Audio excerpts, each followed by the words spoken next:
লম্বা চুলের লোকটাকে প্রথম দেখায় মনে হতে পারে কোনো রকস্টার। মাত্র কয়েকদিন আগে যিনি জার্মানিকে হারিয়ে স্পাইডারম্যানের মতো গ্যালারির দেয়াল বেয়ে সমর্থকদের মাঝে হারিয়ে গিয়েছিলেন, রাউন্ড অফ 32তে মেক্সিকোর কাছে 2-0 গোলে হেরে এস্তাদিও আজতেকা ড্রেসিং রুমে তিনিই বসে রইলেন শান্ত, একাকী। আর বিশ্বকাপের শেষ 32 থেকে ইকুয়েডরের বিদায়ের সাথে সাথেই স্তব্ধ হয়ে গেল এক পাগলা আর্জেন্টাইনের রোমাঞ্চকর অধ্যায়। সেবাস্তিয়ান বেকাচেসে ইকুয়েডরকে নতুন স্বপ্ন দেখিয়ে তিনি বিদায় নিলেন। এই গল্পের শুরুটা হয়েছিল আর্জেন্টিনার ফুটবলের হৃদয় রোসারিওতে। 1980 সালের 17 ডিসেম্বর সাধারণ এক মধ্যবিত্ত পরিবারে জন্ম নেওয়া বেকাচেসের ফুটবলার হওয়ার স্বপ্নটা ভেঙে যায় ডানা মেলার আগেই। যখন বুঝলেন পা দিয়ে স্বর্গে পৌঁছানো সম্ভব নয়, তখন বেছে নিলেন মাথা খাটানোর পথ। মাত্র 18 বছর বয়সে শুরু করেন ফিজিক্যাল এডুকেশন নিয়ে পড়াশোনা। 4 থেকে 12 বছরের শিশুদের ফুটবল শেখাতে শেখাতে 24 বছর বয়সে তিনি চোখে পড়ে যান হোর্ঘে সাম্পাওলির কাছে। এর পরের 2টি দশক ছিল এক অবিচ্ছেদ্য যাত্রার গল্প। সাম্পাওলির সহকারী হিসেবে চিলিকে জেতালেন 2টি কোপা আমেরিকা, আর 2018 সালে আর্জেন্টিনাকে নিয়ে গেলেন বিশ্বকাপে। কিন্তু সেই রাশিয়া বিশ্বকাপ বেকাচেসেকে এক বড় ধাক্কা দেয়। দলে তখন সহকারী হিসেবে ছিলেন আরেকজন, লিওনেল স্কালোনি। সাম্পাওলির রণক্ষত্রের মূল মস্তিষ্ক ছিলেন বেকাচেসে, কিন্তু মাঠের ফুটবলারদের মন জয় করে নিয়েছিলেন শান্ত স্বভাবের স্কালোনি।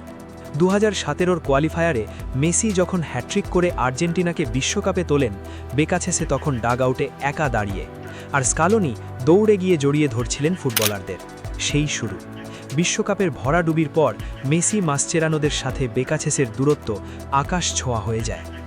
লকার রুমের সেই অশান্তির পর সাম্পাওলির সাথে দল ছাড়েন বেকাচেসেও, আর আর্জেন্টিনার প্রধান কোচের হট সিটে বসেন লিওনেল স্কালোনি, যিনি পরে আর্জেন্টিনাকে এনে দেন বিশ্বকাপ। কিন্তু বেকাচেসে দমে যাওয়ার পাত্র ছিলেন না। ডিফেন্সা ইন্ডিপেন্ডিয়েন্টে ঘুরে 2024 আগস্টে তার কাছে কল আসে ইকুয়েডর থেকে, এক নতুন চ্যালেঞ্জ। কিন্তু সেই চ্যালেঞ্জে ভালোভাবেই উতরে যান তিনি। কোয়ালিফায়ারে বিশ্ব চ্যাম্পিয়ন আর্জেন্টিনাকে সমানে সমানে টক্কর দিয়ে দ্বিতীয় স্থানে থেকে ইকুয়েডরকে সরাসরি বিশ্বকাপে নিয়ে আসেন তিনি।